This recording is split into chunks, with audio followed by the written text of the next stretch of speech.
नमस्कार प्यारे बच्चों, आप सभी का एक बार फिर से स्वागत है आपके अपने YouTube channel auto and digital education में। बच्चों, मैं आपका मैथ टीचर आपके लिए लेकर आया हूं 10th क्लास का बहुत इंपॉर्टेंट टॉपिक निर्देशांक ज्यामिति।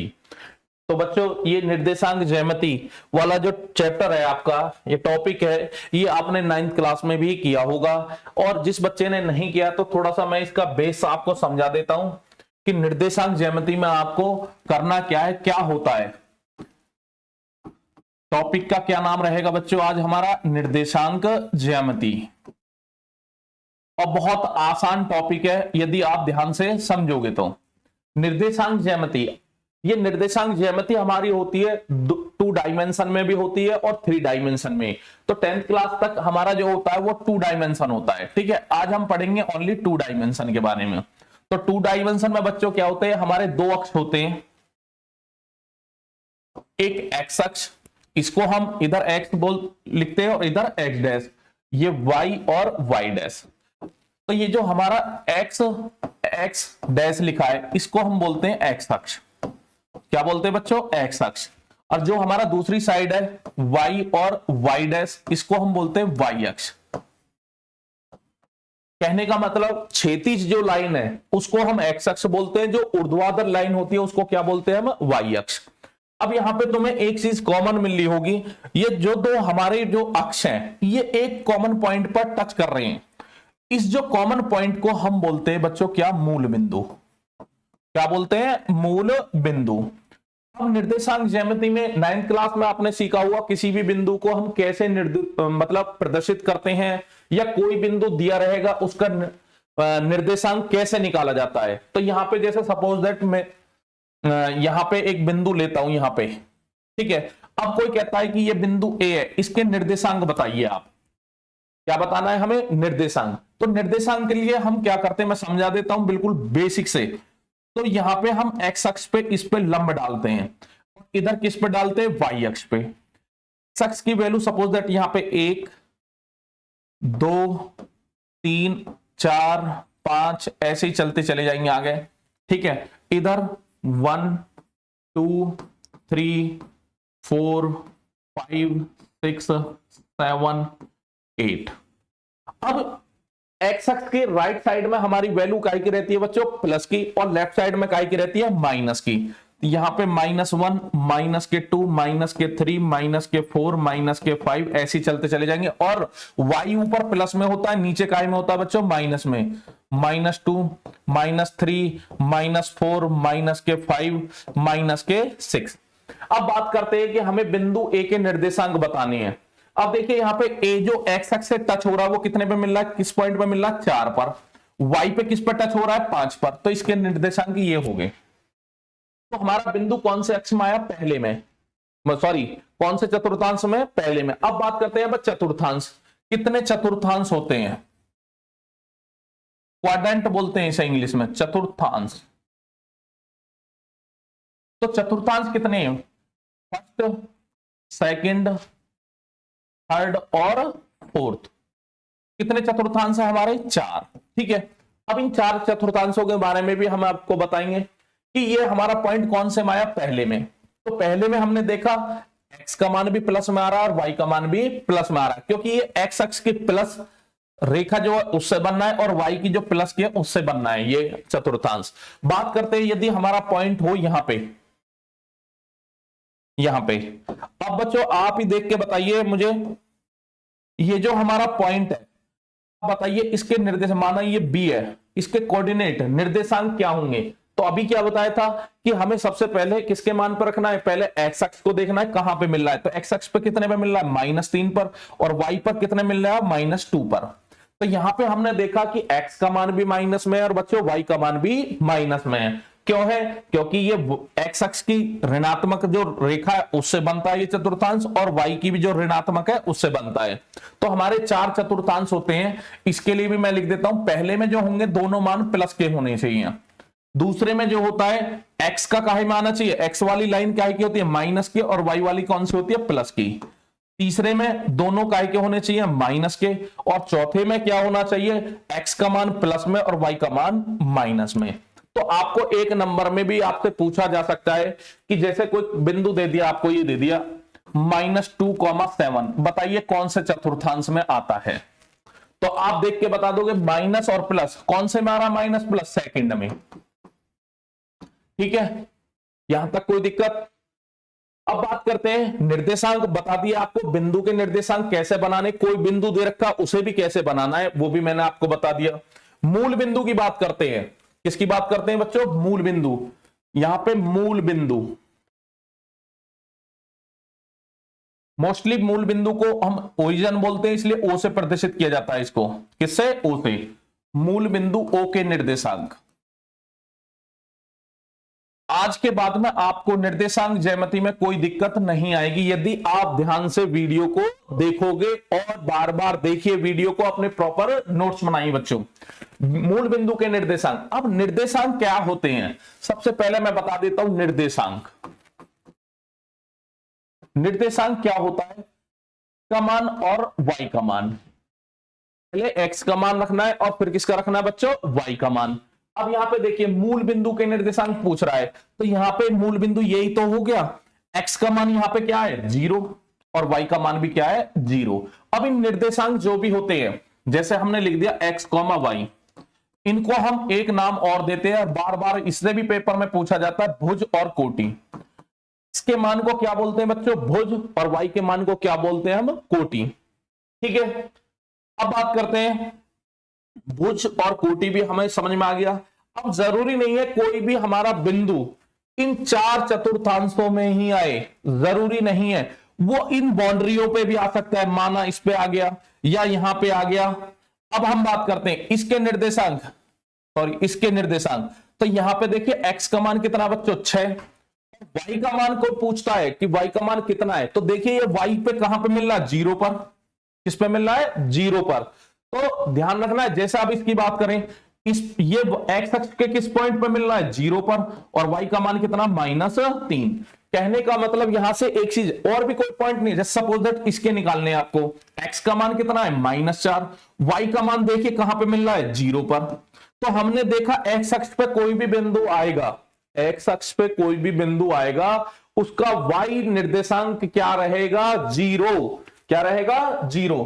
तो यहां पे मैं 4 तो हमारे का, अब कोई भी बिंदु हमारा कहां हो सकता है, ये सोचिए, चारों चतुर्थांशों में हो सकता है, x अक्ष पे हो सकता है और y अक्ष पे हो सकता है।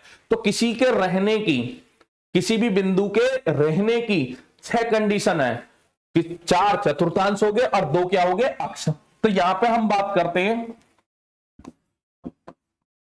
यदि कोई बिंदु x अक्ष पर है, अब उसका निर्देशांक क्या होगा, x का कुछ ना कुछ मान होगा और y का मान क्या होगा बच्चों, 0। तो अभी क्वेश्चन में, बड़े बड़े क्वेश्चनों में हमें इन पॉइंटों की जरूरत पड़ती है। बेसिक इसलिए समझाया जा रहा है आपको, क्योंकि डायरेक्ट हम क्वेश्चन कराते तो आपकी समझ में नहीं आता। तो जब भी कोई बिंदु हमारा x अक्ष पे होगा बच्चों, तो उसका y निर्देशांक क्या हो गया, 0। इसी प्रकार यदि हमारा बिंदु x की जगह किस पर हो बच्चों, y पर, किस पर, y अक्ष पर हो, अब उस बिंदु के निर्देशांक, सेम वही थ्योरी है, उस बिंदु के निर्देशांक होंगे x का मान 0 और y का कुछ ना कुछ होगा। तो क्वेश्चन बहुविकल्पीय प्रश्न आपके एग्जाम में कई बार पूछा गया है कि कोई बिंदु x अक्ष पर है, कहां पे है, x अक्ष पे, तो उसकी कोटि बताइए। जब बिंदु x अक्ष पे होगा तो कोटि क्या होती है, y के मान को ही तो बच्चों कोटि बोलते हैं, तो y के मान को ही क्या बोलते हैं, कोटि। तो y का मान क्या होगा, तो y का मान क्या हो गया, 0। क्या हो गया, 0। x अक्ष पे रहेगा तो y का मान 0, y अक्ष पे तो x का मान 0, तो उसमें भुज 0 होता है। ठीक है, यहां तक कोई दिक्कत नहीं आनी चाहिए आपको। नेक्स्ट हम बात करते हैं कि अब हमें ये 2 बिंदु दे दिए, क्वेश्चन ऐसे भी पूछ लेता है कि 2 बिंदु दे दिए A और B, अब आपसे कहता है इनकी बीच की डिस्टेंस बताइए, इनके बीच की डिस्टेंस बताइए। तो यहां तक का जो भी टॉपिक था आपका 9th क्लास का था। अब चलेगा आपका 10th क्लास का, तो उसे भी मैं तो आपके फॉर्मूले और बेसिक जो भी है वो मैं आपको समझा देता हूं। ठीक है, अब आपको दो बिंदु दे दिए, माना दो बिंदु, पहला ए x1 y1, दूसरा b x2 और y2। ये मैंने अपने पास से ले लिए, x1 और y1 और x2 और y2, कुछ ना कुछ निर्देशांक आपको दिए रहेंगे। अब कह रहा है इनके बीच की दूरी, तब a और b के बीच की दूरी, a और b के बीच की दूरी। निर्देशांक में आपको 2 पॉइंट दिए रहेंगे, उनके बीच की दूरी का जो फॉर्मूला होता है बच्चों वो ये होता है under root x1 minus x2 का whole square plus y1 minus y2 का होल स्क्वायर, या इसको ऐसे भी लिख देते हैं, अंडर रूट 2 वाले को पहले लिख दो, x2 माइनस x1 का whole square plus y2 minus y1 का होल स्क्वायर, इससे कोई दिक्कत नहीं है। तो पहला फॉर्मूला आपका ये है दो बिंदुओं के बीच की दूरी का फॉर्मूला, वेरी वेरी इंपॉर्टेंट। ठीक है, दूसरा हम बात करते हैं कि आपको दो बिंदु दे दी, कितने बिंदु दे दिए बच्चों? दो।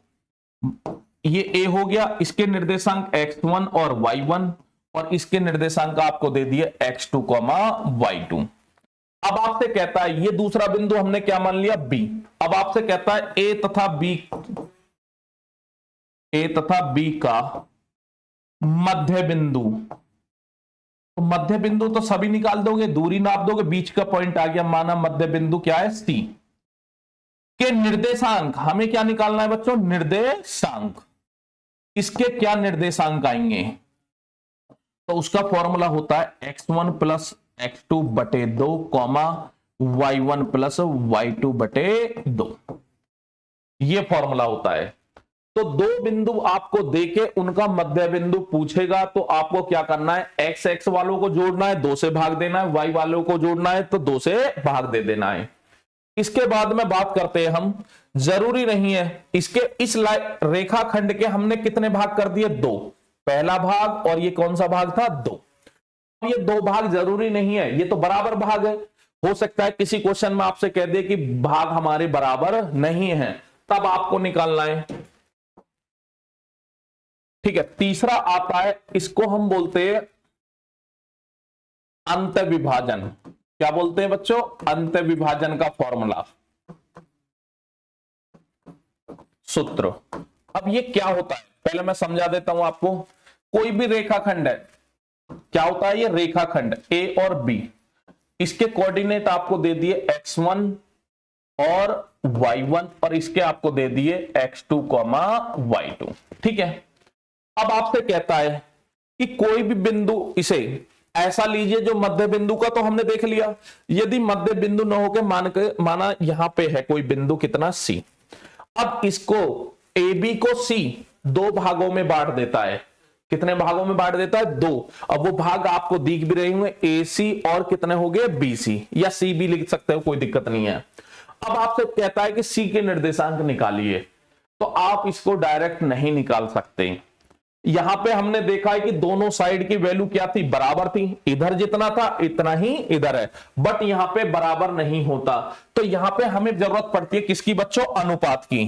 किसकी जरूरत पड़ती है? अनुपात। अब वो अनुपात क्या होता है मैं समझा देता हूं आपको। बच्चे बहुत गलती करते हैं इस अनुपात में। अनुपात का मतलब क्या है? जैसे कि ये पूरी लाइन है आपकी 15 सेंटीमीटर की, ठीक है, यहां पे हमने भाग कट कर दिया, ये ए हो गया, ये बी हो गया, ये 5 सेंटीमीटर और ये कितना हो गया? 10 सेंटीमीटर। तो बच्चे क्या करते हैं? अनुपात लिख देंगे 5 अनुपात कितना? 10। ठीक है, बात सही है, गलत नहीं होगा आंसर जब भी आएगा, लेकिन कैलकुलेशन बढ़ जाएगी। तो अनुपात का मतलब इसको क्या बोलते हैं? इधर एक हिस्सा है तो इधर कितना हिस्सा है? इसका डबल। तो इसे अनुपात लिखेंगे 1:2। तो 5 से दोनों में क्या दे देंगे हम? भाग। तो अनुपात में किसी भी नंबर से भाग दीजिए, किसी से भी गुणा करिए, कोई फर्क नहीं पड़ता। तो इसका अनुपात क्या हो गया, 1:2। तो अब जब हम इसका निर्देशांक निकालेंगे तो हमें इसका अनुपात चाहिए। क्या चाहिए बच्चों, अनुपात।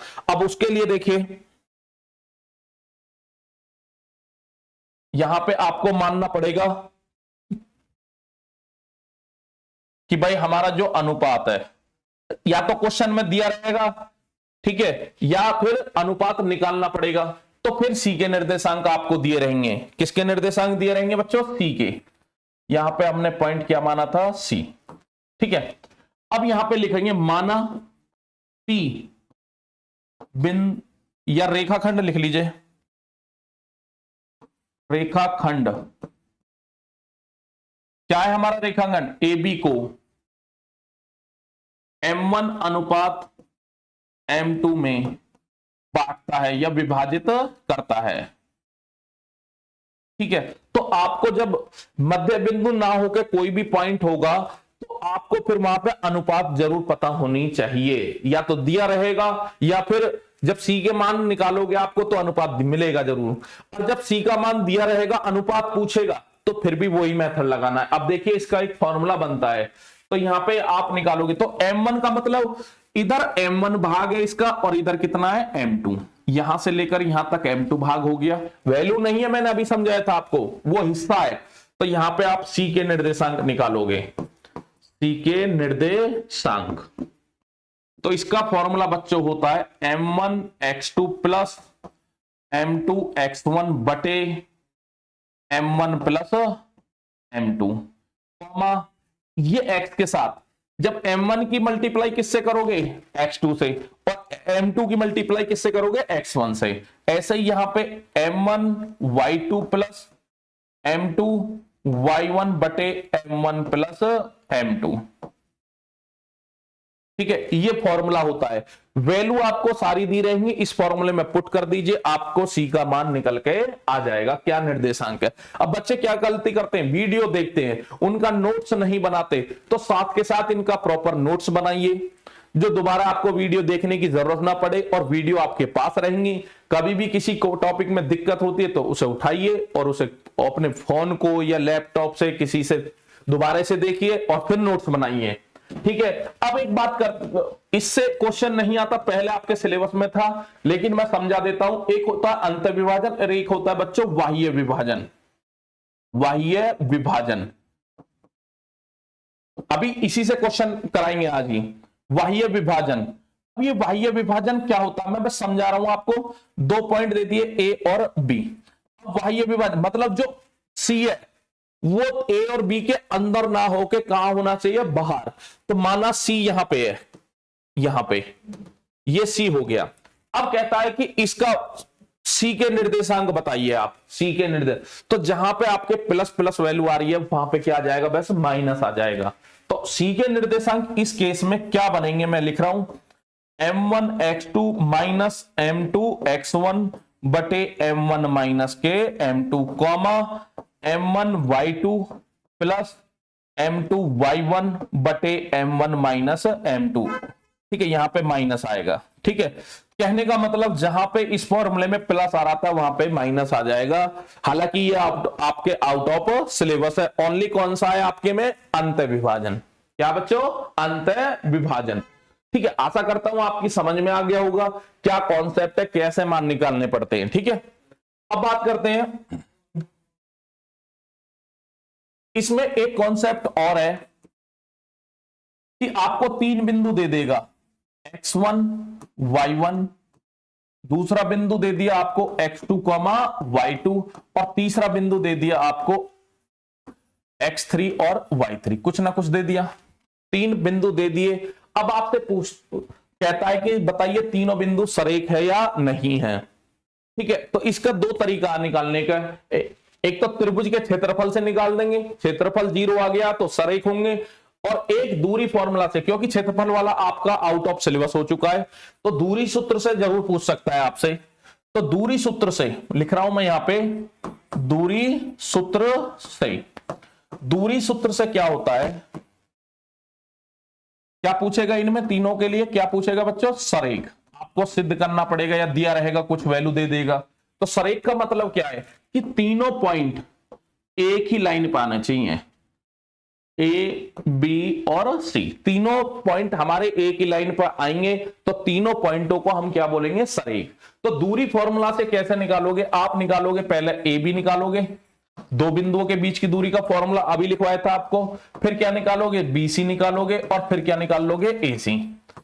आपको यह प्रूव करना है कि बड़ी वाली जो इनकी दूरी आएगी वो छोटी दोनों दूरियों के योग के कैसी आनी चाहिए, बराबर। जैसे कि बात करते हैं कि ए बी सी माना तो यहां पे क्या हो गया, ए सी बराबर क्या आना चाहिए, A B plus B C. यदि दो भुजाओं का योग तीसरी भुजा के बराबर आ जाता है, यदि कैसे, फिर से सुनिए, तीन बिंदु दिए रहेंगे, तीनों के आपस में क्या निकाल लोगे, बीच की दूरी, ए बी बी सी और ए सी निकाल लिया। उसके बाद में क्या करना है, एक बड़ी दूरी, जो भी बड़ी दूरी रहेगी छोटी दोनों दूरियों के योग के कैसी आनी चाहिए, बराबर। यदि बराबर आ गई तो तीनों बिंदु हमारे क्या रहेंगे, सरेख। दूसरा इसका मेथड था कि तीन बिंदुओं से घिरी हुई आकृति को हम क्या बोलते हैं बच्चों, त्रिभुज। जब तीन बिंदु हमारे इस टाइप के होंगे क्या त्रिभुज बनेगा, बताइए, त्रिभुज नहीं बनेगा। त्रिभुज बनने के लिए जैसे कि ए ये हो गया, बी ये हो गया, माना सी यहां पे, तो जब इनको जोड़ोगे तभी तो हमारा क्या बनेगा, त्रिभुज। बट ये सरेख नहीं होंगे। जब ये सरेख है तो इसका मतलब त्रिभुज का क्षेत्रफल निकाल दीजिए, त्रिभुज का क्षेत्रफल निकालोगे और वो कैसा आना चाहिए आपका, जीरो। यदि जीरो आ गया तो तब भी हमारे तीनों बिंदु क्या होते हैं, सरेख होते हैं।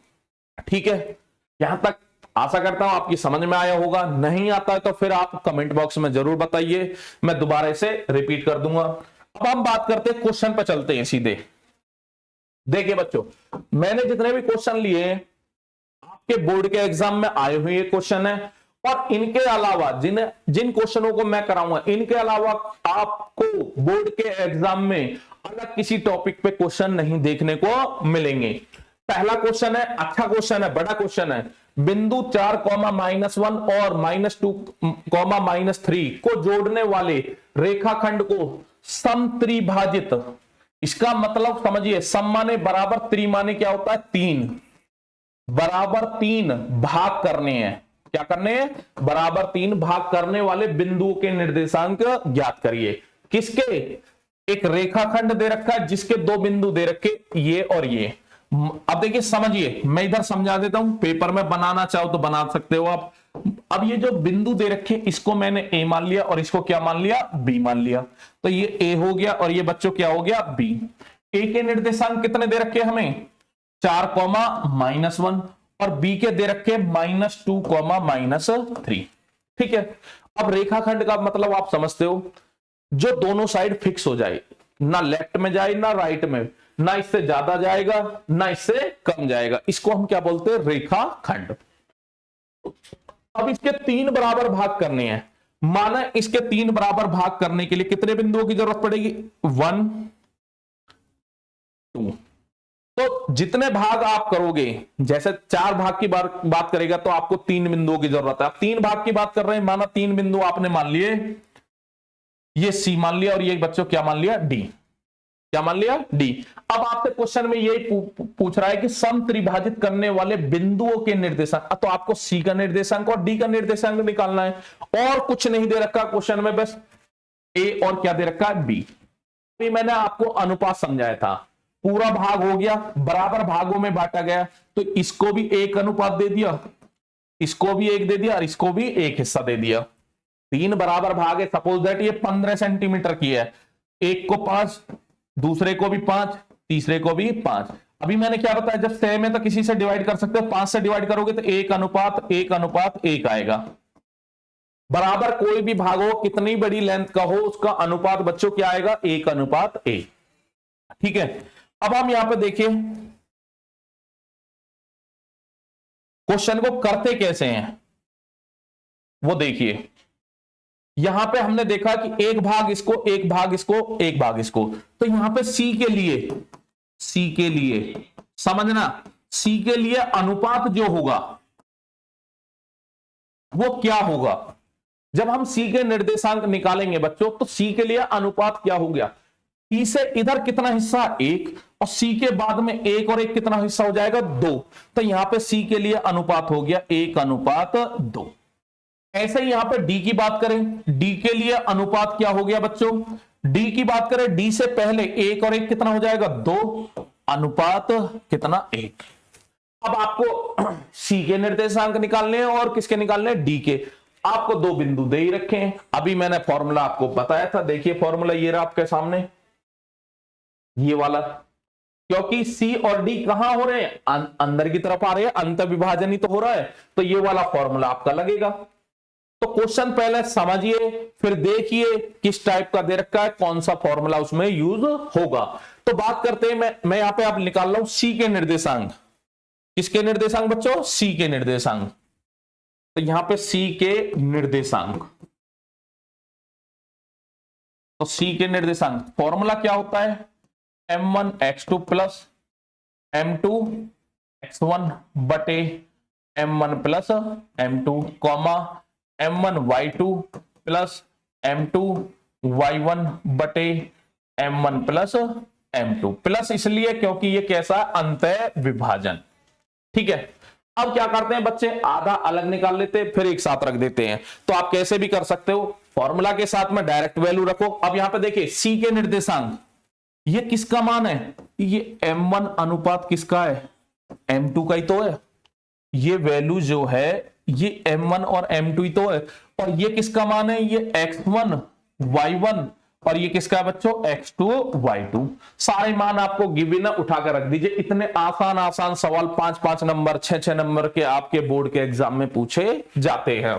अब बच्चों रखिए सीधा मान, m1 का मान कितना है, 1, x2 का मान कितना है बच्चों, -2, फिर काहे का चिन्ह आता है, प्लस, फिर m2 का मान रखना है कितना है, 2,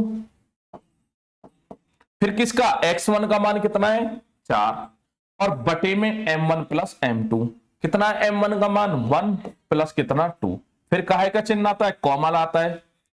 अब फिर m1 y2, m1 कितना है 1, y2 कितना है बच्चों हमारा -3, प्लस m2 कितना है हमारा 2, y1 कितना है बच्चों हमारा y1 -1। देख लेना यहां पे, बस देखिए मान थोड़ा भी केयरफुली होकर रखना है आपको, बिल्कुल ध्यानपूर्वक। एक भी मान आपने गलत रख दिया तो आपका आंसर बिगड़ जाएगा। तो हमारा m1 का मान कितना है बच्चों 1, y2 का मान कितना है -3, m2 का मान कितना है 2, और y1 का मान -1, m1 प्लस m2, ये सेम ही रहना है। तो यहां पे अब आप कर लीजिए, बस इतना ही काम था। 2 एकम 2 माइनस के 2, 4 दूनी कितना हो जाएगा 8, बटे में कितना आएगा 3, कॉमा 3 एकम 3 माइनस का आएगा, और माइनस का 2 बटे कितना आ जाएगा 3। तो यहां से प्लस का 6 आएगा, भाग दोगे कितना आएगा 2, भाई 8 में से 2 गए तो 6 बचेंगे, 3 से भाग दोगे तो इतना, ये माइनस के 5 बटे कितना आएगा 3। तो यहां पे ये किसके निर्देशांक आगे, सी के निर्देशांक, कितने किसके आगे बच्चों, सी के निर्देशांक, सी के निर्देशांक। ठीक है, यही आपसे क्वेश्चन में पूछा था। अब बात रह रही है डी के निर्देशांक की, किसके की, डी के निर्देशांक की। सेम यही फॉर्मूला यूज करना है, x1 y1 x2 y2 तो सेम रहेंगे, बस अनुपात बदल जाएगा। अनुपात जहां पे m1 है वहां पे क्या जाएगा 2 आ जाएगा, और m2 की जगह कितना आएगा 1। भाई फॉर्मूला में तो m1 अनुपात m2 ही लगता है ना, तो इसके लिए m1 का मान 2 हो जाएगा, m2 का मान 1 हो जाएगा। ये आप स्वयं निकालोगे। तो यहां पे मैं लिख देता हूं, इधर लिख देता हूं आपको, डी के निर्देशांक, निर्देशांक आप सेल्फ निकालोगे और कमेंट बॉक्स में बताओगे कितने आएंगे डी के निर्देशांक निकालकर। ठीक है बच्चों, फॉर्मूला ये यूज होना है। नेक्स्ट हम क्वेश्चन की बात करते हैं। बिंदुओं -3, 10 और 6, -8 को जोड़ने वाले रेखाखंड को बिंदु इतना किस अनुपात में विभाजित करता है। जो क्वेश्चन आपने अभी किया है उसमें अनुपात निकाल लिया था हमने, और हमने बिंदु के निर्देशांक निकाले हैं। यहां पे आपको बिंदु दे रखा है और निर्देशांक क्या नाम है, अनुपात निकालना है। तो सबसे पहले एक छोटा सा डायग्राम बना ले करो हल्का सा समझने के लिए, गलती नहीं करोगे। उसने कहा बिंदु इतने इतने को जोड़ने वाला रेखाखंड, इस बिंदु को और इस बिंदु को निर्देशांक ज्यामिति में नहीं बनाना, बस एक लाइन पे बना लीजिए समझने के लिए। माना ये ए हो गया और ये क्या हो गया बी। पहले बिंदु को ए मान लिया -3 कॉमा कितना है बच्चों 10, दूसरा क्या है 6 कॉमा -8।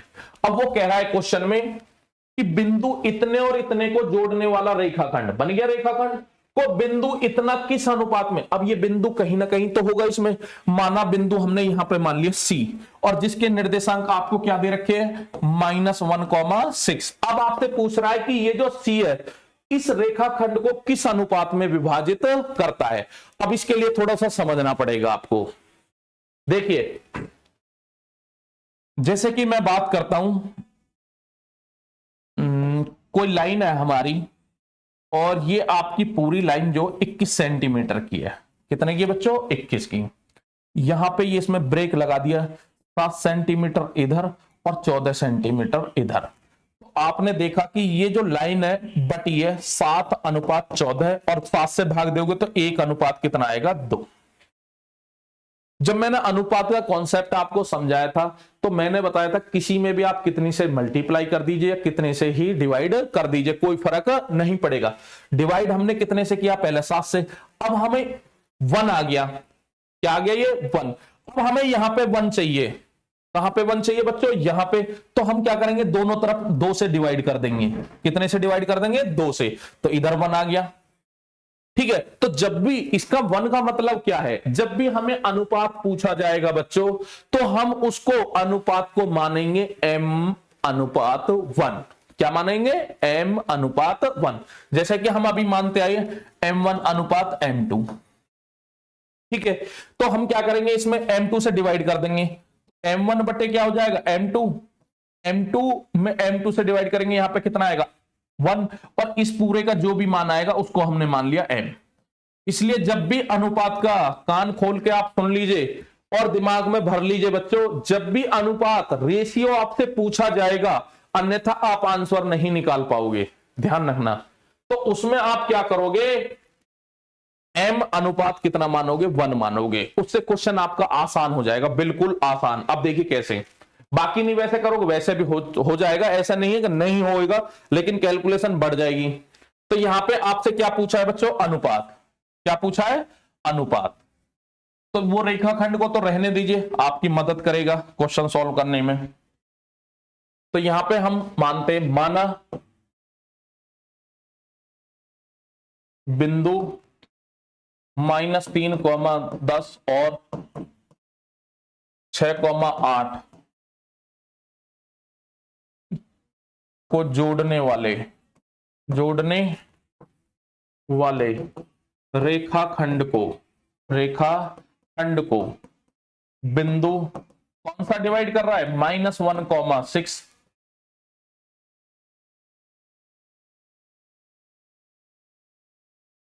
m/1 में विभाजित करता है। तो आपकी कैलकुलेशन देखना बहुत कम हो जाएगी अभी। तो हमें किसका मान चाहिए बच्चों, देखिए हमें मान निकालना है ओनली किसका m का। किसका मान निकालना है m का। जब भी अनुपात का क्वेश्चन आएगा तो वहां पे अनुपात आप क्या मानोगे m/1। ठीक है, अब देखिए अब ये c हो गया, ये आपने क्या माना था a, ये क्या माना था b, ये क्या माना था आपने c।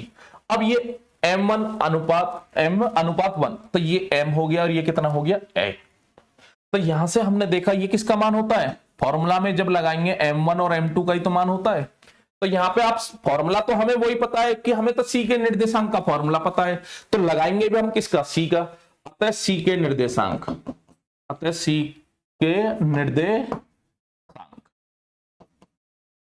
कौन से फॉर्मूला से लिख लेंगे m1x2 प्लस m2x1 बटे m1 प्लस m2 कॉमा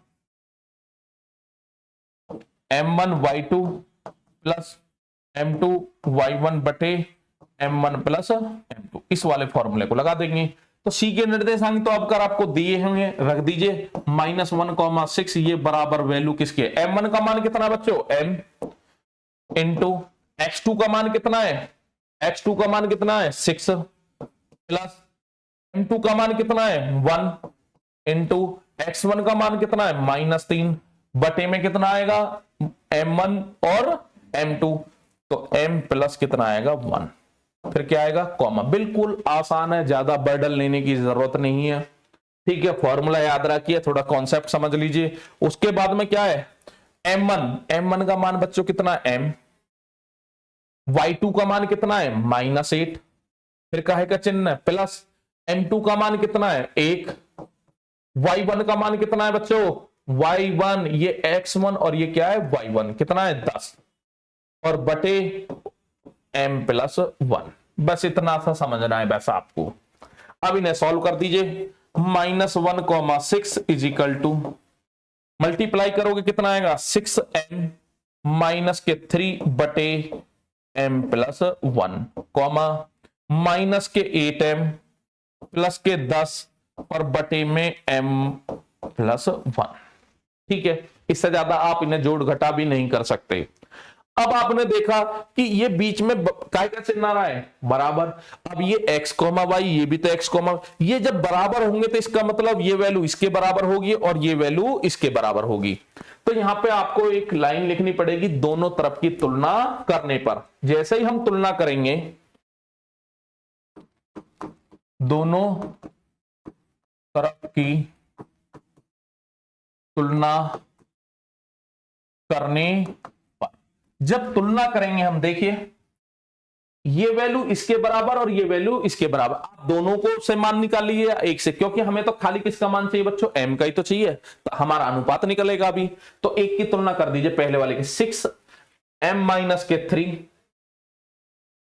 कितना 6m माइनस के 3 बटे m प्लस 1 और ये पहला वाला x निर्देशांक x के बराबर होगा, y वाला y के बराबर, किसके बराबर है -1, किसके बराबर है -1, क्रॉस मल्टीप्लाई कर दीजिए बटे में एक लेके 6m माइनस के 3 इज इक्वल टू माइनस के m माइनस के 1, m को एक तरफ ले लीजिए 6m माइनस का इधर आके काय का हो जाएगा बच्चों प्लस का -1 और ये इधर जाके काय का हो जाएगा प्लस का, कितना आ जाएगा 3, तो यहां से ये 7m हो जाएगा और यहां कितना बचेगा 2 और m बराबर आ जाएगा आपका 2/7।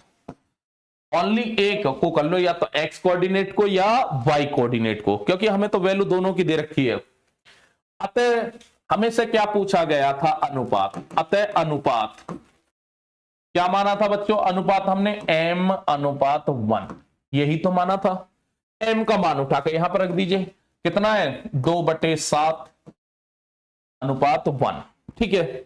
अब यहां पे एक गलती बच्चे कर आते हैं, यदि इस मेथड से करेंगे तो यहीं पर आंसर छोड़िएंगे, लेकिन मैंने अभी समझाया था आपको कि अनुपात एक तो बटे में नहीं आना चाहिए, ठीक है। जहां भी मैंने समझाया था m1 और m2 अनुपात 1 को, तो इसको हमने क्या मान लिया था m माना था, तो यहां पे बटे में 7 आ रहा है, तो क्या करोगे 7 से क्या करना है, ये जो 7 है ये कहां पहुंच जाएगा इधर, क्योंकि 7 से दोनों में गुणा करोगे, क्या करना है 7 से गुणा, तो यहां पे 7 से, क्योंकि बताया था ना किसी में भी मतलब किसी भी नंबर से गुणा कर सकते हैं, तो 2 गुणा 7/7 अनुपात 1 गुणा कितना 7, बाकी डायरेक्ट भी हम 7 को पहुंचा देंगे वहां पे, 7 से 7 कट गया तो आपका अनुपात आ गया 2/7, ये आपका क्या हो गया बच्चों आंसर, ठीक है।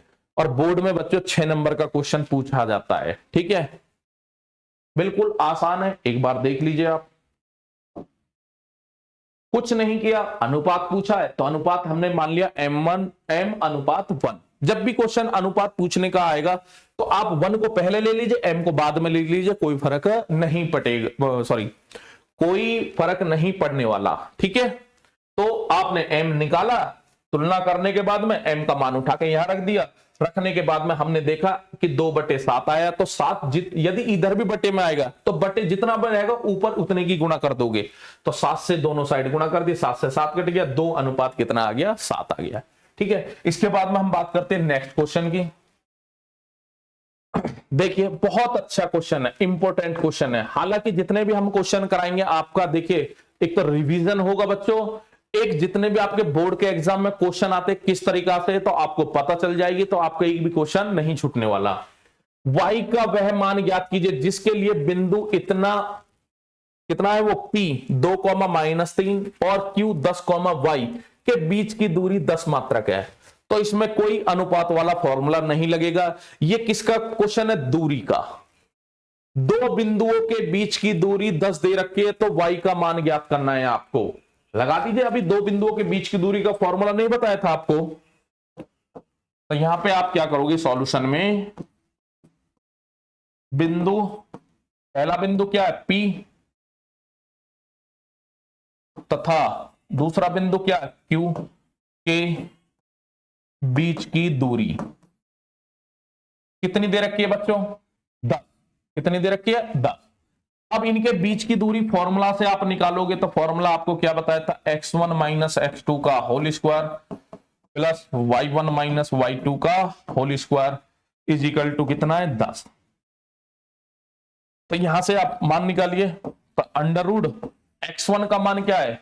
इसे मान लीजिए ये x1 ये y1, बिल्कुल बच्चे बन जाइए x2 और y2। ठीक है, मान उठाकर रखिए। x1 का मान कितना है? 2 माइनस x2 का मान कितना है? 10 प्लस y1 का मान बच्चों कितना है? -3 माइनस y2 का मान कितना है? y, और ये इसका होल स्क्वायर किसके बराबर? 10। यहां तक किसी को कोई दिक्कत? अब बच्चे क्या करते हैं, यहां स्क्वायर आ गया, स्क्वायर से अंडर रूट काट देंगे, इधर से काट देंगे, गलत हो जाएगा। क्योंकि अंडर रूट और अंदर की वैल्यू पे होल स्क्वायर आता है तब अंडर रूट कटता है। तो ये अलग अलग स्क्वायर है, तो ये ऐसे स्क्वायर नहीं कटेगा। इसे काटने का एक तरीका है कि दोनों तरफ का क्या कर दोगे? वर्क कर दोगे। तो यहां पे आपको एक लाइन लिखनी पड़ेगी, दोनों तरफ वर्ग करने पर। जब वर्क करोगे अंडर रूट, यहां पे 10 में से 2 गया, प्लस का 10 और माइनस के प्लस का 2 है और माइनस के 10 है, तो माइनस के 8 का होल स्क्वायर आ जाएगा यहां पे, प्लस यहां पे तो जैसा है वैसे रहेगा। अब यहां पे भी देखिए, अभी चलो समझा देते हैं, का होल स्क्वायर और पूरे का क्या करना है हमें? Whole square is equal to 10 का होल स्क्वायर। ठीक है, अब ये स्क्वायर से ये अंडर रूट कट जाएगा, तो यहां पे हमारा क्या बचेगा? -8 का whole square plus -3 minus y का whole square is equal to कितना बचेगा बच्चों? 100। तो यहां से हमें एक द्विघात समीकरण मिल जाएगी और वहां से हम किसका मान निकाल लेंगे? y का। क्योंकि द्विघात समीकरण है तो बच्चों y के मान भी कितने आएंगे आपके? 2 आएंगे। तो यहां पे माइनस का स्क्वायर करोगे क्या आ जाएगा? प्लस आएगा। 8 कितना होता है? 64। ठीक है, और माइनस दोनों में कॉमन है, या तो यहां पे गलती कर दोगे और नहीं तो देखो दोनों में सेम चिन्ह है, तो माइनस का एक कॉमन ले लीजिए। जब कॉमन लेंगे तो घात भी कॉमन आती है कॉमन। जब किसी में से कोई नंबर हम ब्रैकेट से निकालते हैं, यदि उस पर घात एक ही है तो कोई दिक्कत नहीं है, यदि जितनी घात होगी उतना ही उस पर कॉमन मतलब घात आ जाती है। तो ये प्लस का 3 और ये प्लस का y का होल स्क्वायर। अब आप गलती नहीं करोगे तो -1 का स्क्वायर क्या आएगा? माइनस का तो प्लस हो जाएगा, और एक पे कितनी भी घात हो एक ही होता है। तो यहां पे 64 प्लस a प्लस बी का होल स्क्वायर, 3 3 9, और y का करोगे y स्क्वायर, और 2ab 2 की गुणा 3 में करोगे 6y, और इसे भी इधर ले आओ, माइनस के 100 इज इक्वल टू क्या बचेगा? 0। अब यहां y स्क्वायर का एक ही पद है और y के कितने पद है? y का भी बच्चों कितना है? एक ही है। कितना आ गया? 6y। लेकिन नंबर देखिए, अब ये दोनों आपके काहे के? प्लस के। कितना हो जाएगा? 73 हो जाएगा प्लस का। 73 माइनस के में से जाएगा 100 में से, तो माइनस का कितना बचेगा आपका? 27। कितना बचेगा बच्चों? 27। ठीक है, अब ये क्वेश्चन आसान है। अब इस द्विघात समीकरण का आप मूल निकाल लीजिए। कैसे निकालते हैं? 27 एकम 27 होगा, 27 के फैक्टर माइनस करके 6 लाने, तो कितना आसान है? 9 गुणा 3, 9 में से 3 के क्या बचेंगे? 6। तो y स्क्वायर प्लस के 6 की जगह आ जाएगा 9 माइनस 3 इंटू में y माइनस के 27 इज इक्वल टू 0। तो y square is plus multiply करिए 9y माइनस के 3y माइनस के 27 इज इक्वल टू 0। तो y कॉमन आ गया, तो यहां पे बचेगा y प्लस कितना? 9। y कॉमन, माइनस जो भी चिन्ह वही आएगा, 3 आ गया, y इधर नहीं है खाली 3 आया, तो ये माइनस का प्लस बन जाएगा, प्लस के 9 बराबर 0, दोनों सेम है तो y प्लस कितना आ गया 9, और यहाँ पे बच्चों y माइनस के कितना 3, दो गुणनखंड आपके मल्टीप्लाई में आ गए। ये द्विघात समीकरण में मैंने आपको समझा दिया था। तो यहाँ पे क्या लिखोगे, यदि पहले को y plus 9 is equal to 0, दूसरे वाले को लिखेंगे यदि y माइनस के 3 बराबर 0। यहां से y का मान आ गया माइनस के 9 और यहां से y का मान आ गया 3। आपसे क्वेश्चन में क्या पूछा था, y के मान ही पूछे, अतः y के मान 2 आगे, एक 3 और एक माइनस के 9। ये आपके क्या हो गए बच्चों आंसर। क्वेश्चन में आपसे यही पूछा था कि y का वह मान ज्ञात कीजिए। ठीक है, तो y के कितने मान आए 2, कोई दिक्कत नहीं है 2 आगे तो। ठीक है, तो y के मान निकल गया। नेक्स्ट क्वेश्चन नंबर 4, बहुत इंपॉर्टेंट है, वेरी वेरी इंपॉर्टेंट क्वेश्चन है बच्चों आपके बोर्ड के एग्जाम के लिए। इस टाइप का क्वेश्चन बार बार आपके एग्जाम में पूछा जाता है और जो मतलब बिल्कुल आसान है, ज्यादा हार्ड क्वेश्चन नहीं है। देखिए क्वेश्चन, एक्स अक्ष पर इस वर्ड पे जाना, ये जो 3-4 अक्षर है शुरू के, इन पे जाना। एक्स अक्ष पर वह बिंदु, जो भी बिंदु आपसे पूछा गया ज्ञात कीरना है वो कौन से अक्ष पे होना चाहिए, एक्स अक्ष पे। आज ही मैंने आपको जब कॉन्सेप्ट समझाया था, जब मैंने आपको बताया कि एक्स अक्ष पे कहीं भी कोई बिंदु आएगा उसका बच्चों एक्स का कुछ ना कुछ मान होगा, लेकिन वाई कोऑर्डिनेट क्या हो गया 0। एक्स का मान होगा, वाई कोऑर्डिनेट क्या होता है 0। ठीक है, तो आपको वह बिंदु ज्ञात करना जो एक्स अक्ष पे है, जो बिंदु इतना और इतने से समदूरस्थ है। दो बिंदु आपको दे रखे, इसे ए मान लीजिए, इसे बच्चों क्या मान लेंगे बी। ठीक है, दो बिंदु ए और बी दे रखे और एक्स अक्ष पे ही लाना है वो बिंदु जिससे इन दोनों बिंदुओं के बीच की दूरी कैसी है, समदूरस्थ का मतलब समान दूरी, समान दूरी पर स्थित है। तो यहां पे आप क्या करोगे सॉल्यूशन में, माना एक्स अक्ष पर वह बिंदु, कितना मान लोगे उसे, इसे P मान लीजिए बच्चों, और x कॉमा क्या हो गया 0। x का तो कुछ भी मान हो सकता है, लेकिन y का मान हमें नहीं पता, वो क्या होगा 0 ही होता है वो। ठीक है, तो यहां पे क्वेश्चन थोड़ा सा अलग भी बना ले करो। ये जो बिंदु P है x कॉमा 0, ये दो बिंदु आपको दे रखे हैं, एक a और एक क्या दे रखा b। a के कोऑर्डिनेट आपको क्या दे रखे हैं 2,-5 और b के आपको दे रखे -2,9। इनके और इनके बीच की दूरी क्या दे रखी है बराबर, चूंकि दिया है AP, A से P और इधर देखिए बच्चों P से B, तो AP is equal to BP। दोनों के बीच की दूरी क्या दे रखी है, बिंदु P की जो दे रखी है दूरी A से और B से क्या दे रखी है बराबर। तो आप AP जब निकालोगे तो उसके लिए फॉर्मूला वही लगना है। कौन सा वाला फॉर्मूला यूज करेंगे बच्चों, under root x1 minus x2 का whole square plus y1 minus y2 का होल स्क्वायर, ये वाला फॉर्मूला लगा दीजिए। अब यहां पे a और p के बीच में ये x1 मान लीजिए, इसे y1 मान लीजिए, इसे x2 और ये y2। तो x1 की जगह x माइनस कितना है 2 का होल स्क्वायर प्लस फिर क्या आएगा y1 की जगह बच्चों क्या 0 माइनस, ये ऑलरेडी माइनस और माइनस क्या हो जाएगा ये प्लस का 5 का whole square is equal to BP में भी यही फॉर्मूला लगना है। बी और पी के बीच की दूरी बीपी बोलो या पीबी बोलो, बात एक ही है। तो इसमें भी क्या है यही फॉर्मूला लगना है, एक्स माइनस की जगह क्या हो जाएगा प्लस, क्योंकि ऑलरेडी माइनस दे रखा है वो, फिर 0 -9 का होल स्क्वायर। पिछले क्वेश्चन में देखिए इधर अंडर रूट था, इधर वैल्यू कितनी थी 10 थी, तो हमने क्या किया दोनों तरफ का वर्क किया। लेकिन अब इसमें देखिए दोनों तरफ अंडर रूट है, या तो उस लाइन को लिख दीजिए दोनों तरफ वर्क करने पर, या फिर बच्चों डायरेक्ट आप अंडर रूट से अंडर रूट को काट दोगे। तो यहां पे आपका बचेगा x -2 का होल स्क्वायर और यहां पे बचेगा 0 + 5 कितना आएगा 5 का whole square is equal to x + 2 का होल स्क्वायर और यहां पे बचेगा -9 का होल स्क्वायर। ठीक है बच्चों, इसके बाद में हम बात करते हैं, फॉर्मूला खोलिए a - b का whole square a square plus b square -2 है ना, तो 4 आ जाएगा और -2ab, तो 2 दूनी 4x प्लस 5 का स्क्वायर 25 होता है, और यहां भी x square plus y square plus के 2, 2 दूनी कितना हो जाएगा 4x, प्लस 9 माइनस का है तो प्लस का आएगा कितना 81। अब यहां पे या तो इधर लाके काट लीजिए, नहीं बराबर की एक कंडीशन होती है, आमने सामने वैल्यू बराबर है तो एक दूसरे को नेग्लेक्ट कर देती, काट देती हैं। एक्स स्क्वायर से एक्स स्क्वायर कट जाएगा, सेम वाले 4 प्लस का है 4 प्लस का इधर है, ये एक दूसरे को नहीं काटेंगे क्योंकि विपरीत चिन्ह के हैं। अब एक काम करनी है, एक्स को एक तरफ ले लीजिए, नंबर को एक तरफ ले लीजिए, माइनस के कितना है यहाँ पे 4x, और ये प्लस का 4x इधर आकर क्या हो जाएगा माइनस का, इजिकल टू यहाँ पे 81, और ये प्लस का 25 इधर आके काय हो जाएगा माइनस के 25।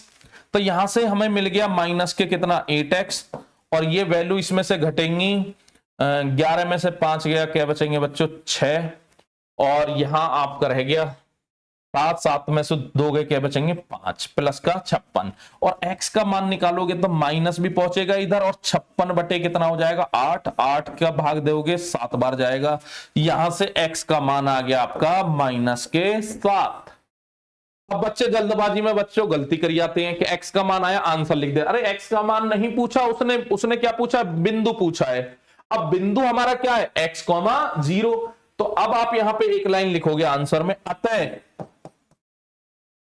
एक्स अक्ष पर वह बिंदु क्या माना था हमने x, 0, अब x का मान यहां रख दीजिए, कितना आया बच्चों -7, 0, ये आपका क्या हो गया आंसर। ठीक है बच्चों, कोई ज्यादा बर्डन लेने की जरूरत ना, बिल्कुल आसान है, एक बार देखिए, अपने प्रॉपर नोट्स बनाइए, अपने बुक से करिए क्वेश्चन, कोई भी क्वेश्चन में डाउट हो आप कमेंट बॉक्स में भेज दीजिए। नेक्स्ट वीडियो में सबसे पहले मैं आपके डाउटों को ही क्लियर कराऊंगा, और जितने भी मैं क्वेश्चन करवाऊंगा हर चैप्टर के 2 या 3 या 4 लास्ट वीडियो होंगी, और इनके अलावा आपके एग्जाम में कुछ नहीं आएगा, सारा सिलेबस एग्जाम से पहले मैं आपका मैथमेटिक्स का क्लियर कराऊंगा बच्चों। ठीक है, कंटिन्यू इसी प्रकार हमारे चैनल से जुड़े रहिए। Thank you for watching, all the best.